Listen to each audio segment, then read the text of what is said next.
बिस्मिल्लाहिर्रहमानिर्रहीम। अस्सलाम वालेकुम नाज़रीन, आप यूट्यूब चैनल देख रहे हैं। मैं इमरान खान हूँ। ये है अब तक की सबसे बड़ी खबर। वज़ीर-ए-आज़म पाकिस्तान इमरान खान साहब ने एक इंटरव्यू दिया है CNN को, और ये एक बड़ा तफसीली इंटरव्यू है और ये बड़े अहम मौका पर है। अफ़गानिस्तान फ़तह होने के बाद, फॉल ऑफ काबुल के बाद एक डिटेल इंटरव्यू वज़ीर-ए-आज़म पाकिस्तान इमरान खान साहब का ये पहली मरतबा मंज़र-ए-आम पे आया। तकरीबन तमाम चीज़ें जो हैं अफ़गान हुकूमत का जो है वो हो चुका है ऐलान, और डेवलपमेंट सारी हो चुकी हैं। दुनिया अपनी अपनी लाइन ले रही है। इस वक्त पाकिस्तान के वज़ीर-ए-आज़म का इंटरव्यू ये बहुत अहम था, और वाकई में ये बहुत अहम इंटरव्यू है, क्योंकि सवालात बड़े टफ पूछे गए और उनके जवाब इमरान खान साहब ने बड़े खुलकर दिए हैं। ये सवाल जवाब आपको बताएंगे कि पाकिस्तान एक्चुअली अफ़गानिस्तान के बारे में क्या सोचता है, अमेरिका के बारे में क्या सोचता है, और आने वाले दिनों में क्या ऐसा करने वाला है पाकिस्तान जिसकी दुनिया उससे तवक्को करना चाहे या ना करना चाहे, लेकिन पाकिस्तान तो वही करेगा। अब ये चीज़ें मैं आपके सामने रख देता हूँ। एक्चुअली इंटरव्यू लिया रेबेका एंडरसन ने, बेकी के नाम से ये जानी जाती हैं, और ये एक बरतानवी सहाफ़ी हैं, CNN के साथ जुड़ी हैं 1999 से, यानी इनको CNN के साथ काम करते हुए 22 साल हो गए हैं, और वहाँ पे ये एक प्रोग्राम करती हैं, न्यूज़ प्रोग्राम इनका होता है कनेक्ट द वर्ल्ड के नाम से। उसमें इन्होंने इमरान खान साहब का एक डिटेल इंटरव्यू लिया है। उस इंटरव्यू में क्या हुआ, मैं सवाल और जवाब उर्दू में आपके सामने रख देता हूँ।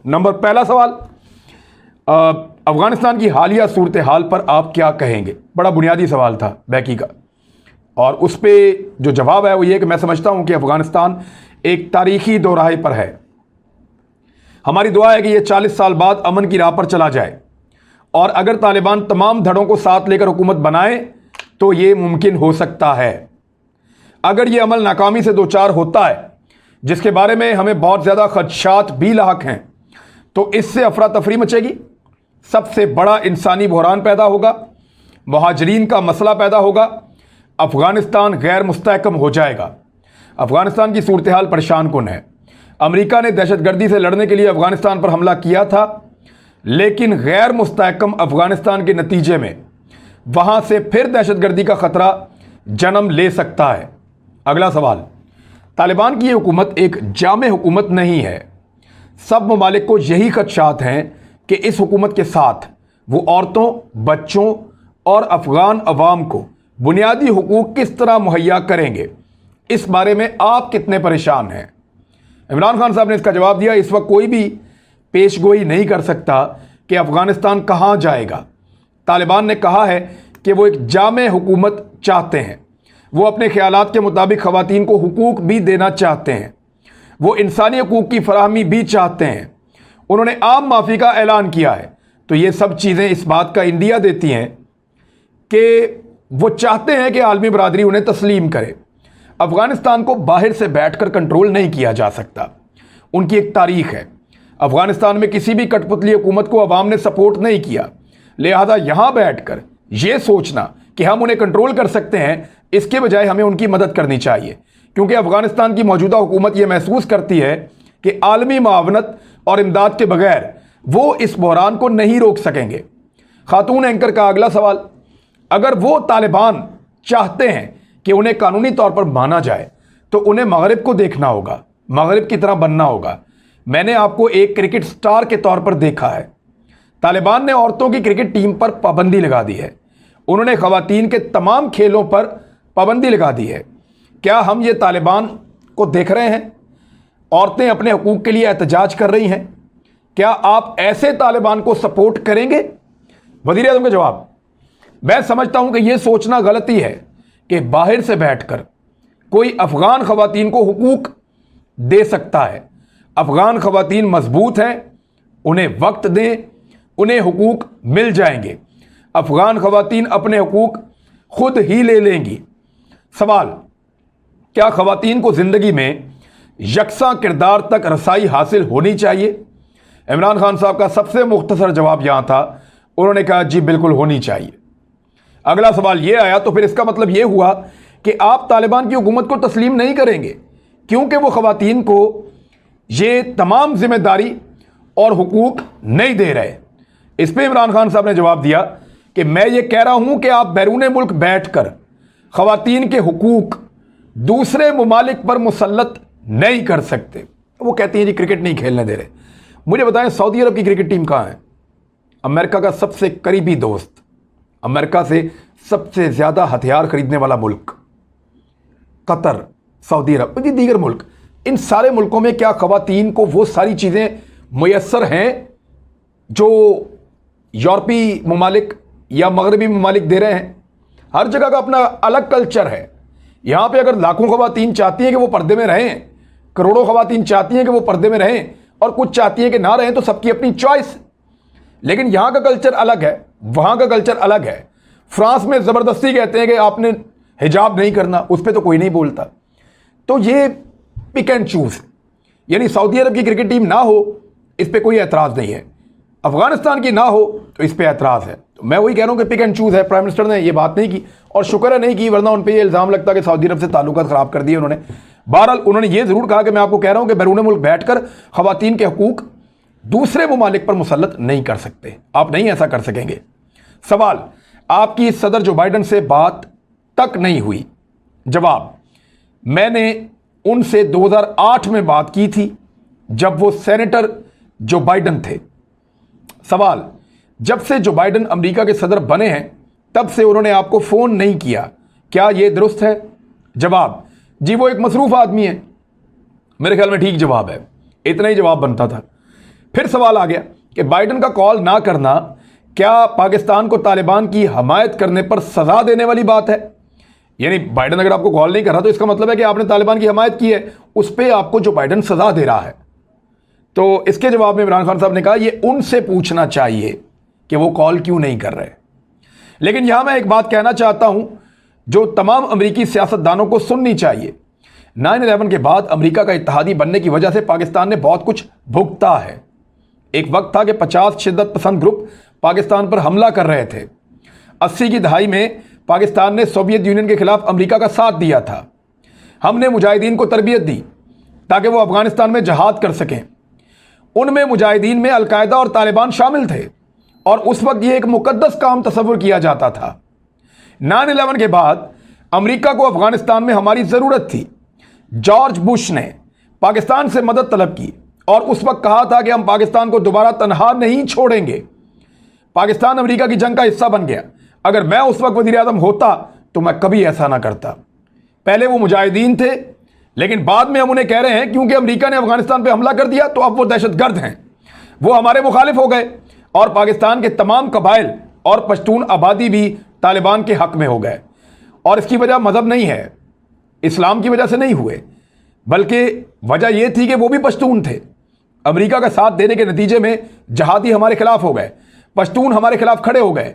हमने शहरी इलाकों में जितने ज़्यादा फौजी ऑपरेशंस किए तो उसके उतने ही ज़्यादा नुकसानात हुए, और एक वक्त में 50 शिद्दत पसंद ग्रुप पाकिस्तान पर हमलावर थे।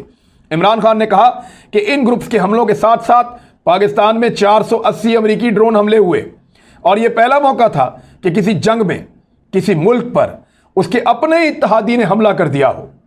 अच्छा, अगला जो सवाल है ना, इस सवाल के साथ मैं आपको बताऊं कि अमेरिकी जो secretary of the state Antony Blinken है, वज़ीर ख़ारजा कह लें आप, अफगानिस्तान की सूरत हाल पर उन्होंने एक बात की थी। उनका एक क्लिप सुनाया गया पहले इस प्रोग्राम में, और वो क्लिप ये था कि उन्होंने कहा था कि इस सूरत हाल का जिम्मेदार पाकिस्तान है। हक्कानी नेटवर्क समेत दहशतगर्दों को पनाहें फराहम करने का पाकिस्तान पर उन्होंने इल्ज़ाम लगाया था उस क्लिप में। तो सवाल इस क्लिप के साथ ये पूछा गया कि इस वक्त इस्लामाबाद और वाशिंगटन एक पेज पर नहीं लग रहे। कुछ कांग्रेस के लोगों की तरफ से भी ये कहा गया है कि अमेरिका को अहम इत्तेहादी पाकिस्तान के साथ अपने ताल्लुकात का जायज़ा लेना चाहिए। हम तो हमेशा से यही सुनते आए हैं कि पाकिस्तान और अमेरिका के ताल्लुकात बहुत पेचीदा रहे हैं। पाकिस्तान ने पिछले 20 साल या इससे पहले जो भी रोल अदा किया है, चाहे वो तालिबान की मदद हो या फिर उनके रहनुमाओं को पनाह देने का मामला हो, जैसा कि हक्कानी नेटवर्क जो अफगानिस्तान में बहुत बड़ी कार्रवाइयों में मुलव्वस रहे हैं, उन्होंने बहुत बड़ी तादाद में इत्तेहादी अफवाज को मारा है। जैसा कि 2011 में एक अमेरिकी जर्नल ने भी कहा था, क्या यही वजह है कि मगरिब और पाकिस्तान में एतमाद का फुकदान है? इसके जवाब में इमरान खान साहब ने कहा कि मैंने उनको सुना और किसी को भी इस तरह नज़रअंदाज नहीं करते देखा। उन्हें कुछ पता ही नहीं है, वो मामलात को समझ नहीं रहे कि अफगानिस्तान में हुआ क्या है। दरअसल वो सब सख्ते की हालत में है। रियासत पाकिस्तान असल में अमेरिका का साथ देने की वजह से हमलों के जद में आई थी। अमेरिकियों को मालूम नहीं कि हक्कानी नेटवर्क क्या है। ये अफगानिस्तान में रहने वाला पश्तून कबीला है। वैसे ये हक्कानिया, दारुल उलूम हक्कानिया एक मदरसा है, वहाँ से जो लोग तालीम हासिल करते थे उनके साथ हक्कानी लग जाता था। तो इस तरह ये हक्कानी होते हैं। वैसे हक्कानी नेटवर्क इसलिए कहते हैं कि इनके साथ कुछ कबाइल मिले हुए हैं, और ये कबाइल पाकिस्तान में भी रहते हैं और अफगानिस्तान में भी रहते हैं। तो इसको ज़रा आप समझ लें। तो उनमें जब पनाह दी, हमने जब 50 लाख अफ़गान लोगों को पनाह दी, जब लड़ाई शुरू हुई तो उसमें हक्कानी भी थे। यहाँ पनाहगज़ीन कैंपों में वो पैदा भी हुए। हमसे तवक्को की गई कि हम इन पनाहगज़ीनों के कैंपों की तलाशियाँ लें और चेक करें जाके कि तालिबान कौन है और कौन नहीं है। पाकिस्तान का 50 अरब डॉलर का बजट है। हम पहले ही 22 करोड़ लोगों पे उसको खर्च कर रहे हैं। हमारे पास एक और जंग लड़ने के पैसे नहीं थे। हम बमुश्किल अपने अखराजात पूरे कर सकते थे। आप हमें एक नई जंग में जाने का कह रहे थे। अगला सवाल, आपने ये बात कही हुई है कि पाकिस्तानी एजेंसीज का हक्कानी नेटवर्क के साथ रब्ता है और अमेरिका जानता है कि शायद इन्हीं ताल्लुकात का इस्तेमाल करते हुए आपने तालिबान को मुज़ाकरात के लिए रजामंद किया होगा। आप उनके नज़रियात से कितना मुत्तफिक हैं, या उनके नज़रियात को मानने के लिए आपकी रेड लाइन क्या होगी? ये हक्कानियों के बारे में पूछ रहे हैं। तो इसका जवाब इमरान खान साहब ने बड़ा मज़ेदार दिया। उन्होंने कहा कि इंटेलिजेंस एजेंसियों का काम हर किसी से ताल्लुक़ रखना और बात करना होता है। सवाल यह है कि जब पाकिस्तानी तालिबान पहले ही पाकिस्तान के खिलाफ हमले कर रहे थे तो क्या एक और मिलिट्री एक्शन लिया जा सकता था? क्या उस वक्त इस हवाले से कोई चॉइस है कि अफगानिस्तान की हुकूमत की मदद ना की जाए? ये तालिबान से मुताल्लिक नहीं है, बल्कि इस वक्त ये सब कुछ अफगानिस्तान के अवाम से मुताल्लिक है। अगला सवाल, आप पाक अमेरिका ताल्लुकात को आज कैसा देखते हैं और किस तरह के ताल्लुकात अमेरिका के साथ आप चाहते हैं? जवाब, पाकिस्तान को अमेरिका का साथ देने की वजह से दहशतगर्दी की मद में भारी जानी और माली नुकसान उठाना पड़ा। इस दौरान बेनज़ीर भुट्टो भी एक हमले में हलाक हुई और पाकिस्तान को 150 अरब डॉलर का नुकसान उठाना पड़ा। इस तमाम दौर में पाकिस्तान के अमेरिका के साथ ताल्लुकात इंतहाई ख़राब थे। अमेरिका कहता था कि इसने हमारी मदद की है और उन्होंने हमें 9 अरब डॉलर की गैर फौजी और 11 अरब डॉलर की फौजी इमदाद दी। हम एक तरह की हायर्ड गन थे, यानी किराए की बंदूक थे। मैं चाहता हूं कि पाकिस्तान के अमेरिका के साथ इस तरह के ताल्लुकात हों जैसे कि उनके इंडिया के साथ हैं। एक कसीरुल जहती ताल्लुकात, ऐसा ताल्लुक जिसकी बहुत सारे एरियाज हों, जिसमें वो हमें लड़ाई के लिए पैसे ना दें बल्कि हमसे एक नॉर्मल ताल्लुकात रखें। अगला सवाल, अफगानिस्तान की सूरत हाल से इस वक्त पाकिस्तान को क्या खतरा या रिस्क लाहक है और आप इन खतरात को कैसे देख रहे हैं? जवाब, इस वक्त सबसे बड़ा खदशा पनाहगज़ीन है जो पहले ही 30 लाख की तादाद में यहाँ मौजूद हैं। अफगानिस्तान में मौजूद दाइश के दहशतगर्द जो वहाँ की सरजमीन यहाँ हमलों के लिए इस्तेमाल कर रहे हैं, बलोच दरअंदाज यानी बलोच ग्रुप जो बने हुए हैं अलहदगी पसंद, वो और उसके अलावा पाकिस्तानी तालिबान, सब हमलों का खतरा है। पाकिस्तान को इस वक्त इन दोनों तरह के खदशात हैं, यानी दहशतगर्दों के भी हैं और महाजरीन के भी हैं। चीन के साथ ताल्लुकात अमेरिका के साथ ताल्लुकात पर मुनहसर नहीं है। ये इमरान खान साहब ने क्लियर किया था कि जो पाकिस्तान के चीन के साथ ताल्लुकात हैं वो एक अलग किस्म के ताल्लुकात हैं, अमेरिका के साथ ताल्लुकात हैं वो अलग किस्म के ताल्लुकात हैं। चीन से ताल्लुकात के बारे में इमरान खान साहब ने कहा कि उनके चीन के साथ ताल्लुकात अमेरिका के साथ ताल्लुकात पर मुनहसर नहीं है। ये पाकिस्तान ही था जिसने 1970 की दहाई में चीन और अमेरिका के दरमियान बर्फ पिघलाने में अपना किरदार अदा किया था। तो ये था जी वज़ीर आज़म पाकिस्तान इमरान खान साहब का एक इंटरव्यू।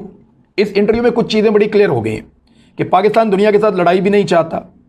पाकिस्तान ये चाहता है कि चीन के साथ, रूस के साथ, इस खित्ते के अंदर जो भी शराकतदारी हो सके पाकिस्तान आगे बढ़ पाए, वो पाकिस्तान को करना चाहिए। लेकिन उसकी कीमत ये नहीं होनी चाहिए कि पाकिस्तान मगरबी ममालिक, अरब ममालिक या अमेरिका के साथ अपने ताल्लुकात को बिगाड़ ले। तो पाकिस्तान ये चाहता है कि मगरब के साथ पाकिस्तान के ताल्लुकात अच्छे रहें और इस खित्ते में भी तरक्की का एक नया दौर शुरू हो। एक तो ये चीज़ क्लियर हुई।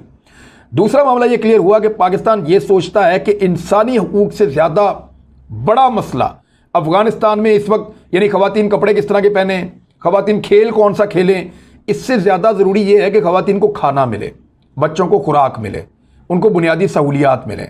ज़रूरी ये नहीं है कि औरतों को जीन्स पहनने दी जाए, ज़रूरी ये है कि उनको तन ढांपने के लिए कपड़ा मिल जाए। ज़रूरी ये नहीं है कि औरतों को क्रिकेट खेलने दी जाए, ज़रूरी ये है कि औरतों को उनकी ग़िज़ाई किल्लत ना हो, उनको खुराक उनकी मुहैया की जाए, उनकी अद्वियात उनको मुहैया की जाए। ज़रूरी ये नहीं है कि वो इंसानी हकूक़ के अजीब-ओ-गरीब पैमाने वहाँ पर नाफिज किए जाएँ बाहर से ले जाके। ज़रूरी ये है कि इंसान ज़िंदा रह सकें और महफूज रह सकें।